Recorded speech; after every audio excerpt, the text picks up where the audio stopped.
क्या आपने कभी किसी को इतना मजबूर देखा है कि वो अपने प्यार को किसी और के साथ देखकर भी चुप रह जाए? यही हाल है प्रार्थना का। जिसे कभी इस घर की बहू माना गया था, आज वही लड़की बेइज्जती का सामना कर रही है, नौकर की तरह जी रही है। प्रार्थना ने गुस्से और दर्द में कहा, जाओ, जाकर मिल लो अपनी नूरानी से। अब किसी को मेरी गरीबी से कोई दिक्कत नहीं है। जिस दिन मुझे बेटे जैसा बनकर रहना पड़ा, उसी दिन समझ आ गया था कि अब इज्जत के लिए लड़ना पड़ेगा।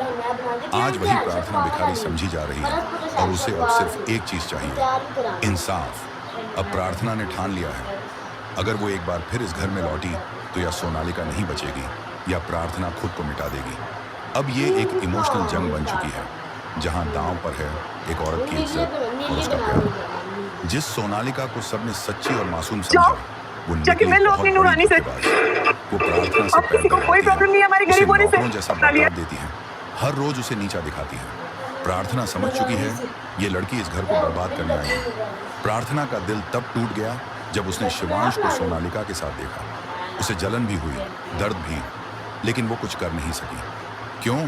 क्योंकि बुआ माँ हर बार उसे कहती हैं, तू इस घर की बहू नहीं है, तेरी कोई औकात नहीं। अब प्रार्थना को पता चल गया है कि शिवांश कहता है, मैं छोड़ूंगा नहीं इन्हें, लेकिन प्रार्थना पहले ही चेतावनी दे चुकी है रौनक को, अगर मेरे पति को कुछ भी हुआ तो मैं तुझे कभी माफ नहीं करूंगी। रौनक अब ये साफ देख मोहब्बत हो गई है। वो उसकी फिक्र करने लगी है, उसकी बातों में दर्द है और चाहत भी। लेकिन रौनक सोचता है कि शिवांश ही उसे ये सब करने के लिए मजबूर कर रहा है। प्रार्थना को अब सोनालिका पर भी शक हो चला है। उसे लग रहा है कि वो कोई बड़ी साजिश रच रही है। शायद प्रार्थना से बदला लेना चाहती है या शिवांश की जिंदगी तबाह करना चाहती है। जब ये सब सच्चाई प्रार्थना के सामने आएगी तो वो सिर्फ सोनालिका को ही नहीं बल्कि बुआ माँ को भी घर से बाहर निकालेगी, क्योंकि अब उसे समझ आ चुका है इन सब को सिर्फ शिवांश की दौलत से मतलब है, न रिश्तों से, न उसकी जिंदगी से।